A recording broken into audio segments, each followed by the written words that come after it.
پسر اولم تصادف کرد و مرد.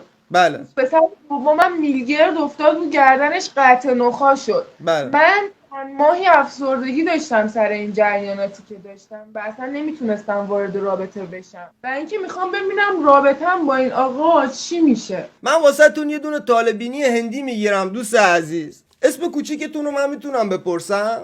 پریا. از کدوم شهر هستی؟ اصفهان. پریا جان اسم مادر رو من میتونم بپرسم؟ فاطمه. فاطمه جان. اسم دوست پسرتون رو من میتونم بپرسم؟ صادق. از ابو خلف موکلم سوال میپرسم که پریا دختر فاطمه از اصفهان که دوست پسراشو سقط کرده و چند وقتی هم تو رابطه نبوده و الان با صادق دوست شده، آیا رابطهش با صادق به خیری و خوشی تموم میشه؟ صادق نمیمیره؟ صادقو نمیکشه؟ کیر تو کس فاطمه، کیر تو کس فاطمه، کس مادره. تو کس فاطمه، کشکش مردم رو کشتی، اصفهان رو منقرض کردی. کیر تو کس فاطمه. فاطمه نسل کشی داری را میندازی تو اصفهان. فاطمه